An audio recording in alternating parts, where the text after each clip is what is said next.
लिबिया में बेड़ी से पेश आयल हादसे बाबत ब्रीफिंग दींदे परॾेही खाते जे तर्जमान चयो त बेड़ी बुॾण वारो वाक़ियो लिबिया जे इलाइक़े तोराबलस खां 4 कलाकनि जे पंध ते ज़वार में पेश आयो आहे। उन चयो त बेड़ी बुॾण वारो वाक़ियो 31 जनवरी ते पेश आयो, जंहिं में 80 खां 90 माण्हू सवार हुआ ऐं 32 पाकिस्तानी शहरनि जे शामिल हुजण जा इतला आहिनि। संदसि चवणो त वाक़िए जी ख़बर मिलण खां पोइ पाकिस्तानी मिशन जा ऑफिसर 2 फरवरी ते वाक़िए वारे हंधि ज़वार पहुची विया हुआ, जन हादसे खां पोइ बची वियल पाकिस्तानियुनि सां मुलाक़ात कई आहे।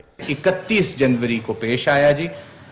जवारा टाउन है, करीबन 5 घंटे की ड्राइव पे ट्रिप तराबलस से, जहां ऑफ दी कोस्ट समंदर के अंदर ये वाकया पेश आया और हमारे मिशन के अफसरान जवारा पहुंच गए थे।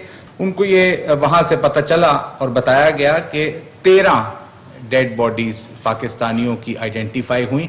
ये आइडेंटिफिकेशन उनके पासपोर्ट्स से हुई और एक साहब जो बच गए थे वो भी उस स्मगलिंग में वो जा रहे थे यूरोप, मगर वो उनको एक मछेरे ने बचा लिया, तो वो साहब जो हैं उन्होंने भी मदद की इनको पहचानने में। परॾेही तर्जमान चयो त इंसानी स्मगलर बेड़ी में सवार मुसाफ़िरनि खे गैर कानूनी तौर यूरोप वठी वञी रहिया हुआ। उन चयो त पाकिस्तानी अख़्तियारनि खे 13 पाकिस्तानियुनि जे लाशुनि जो इतला ॾिनो वियो आहे, जॾहिं त 4 पाकिस्तानियुनि कामरान अकमल, ज़बीउल्लाह, हमज़ा फारूक जा रुगो दस्तावेज़ हथाया आहिनि।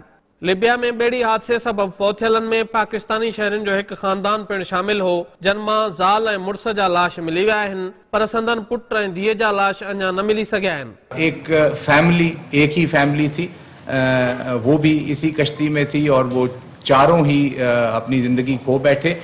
हस्बैंड वाइफ की तो लाशें मिल गई, एक बच्चा उनका था 5 साल का और एक बच्ची 2 माह की, उनकी अभी तक कोई पता नहीं है कि कहाँ है। संदसि चवणो त वाक़िए वारे हंधि तां 17 वधीक लाश मिलिया आहिनि, जिन में हिकु बि पाकिस्तानी शहरी न आहे।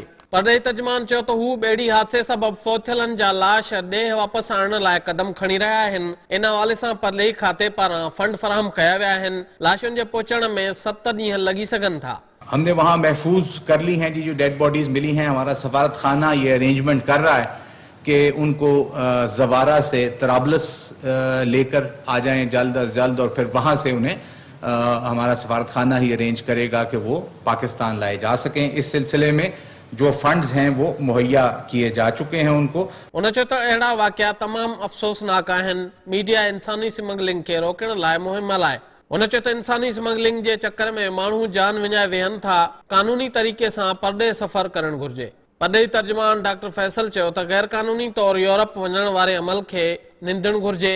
इन में मीडिया बि पंहिंजो किरदारु अदा करे।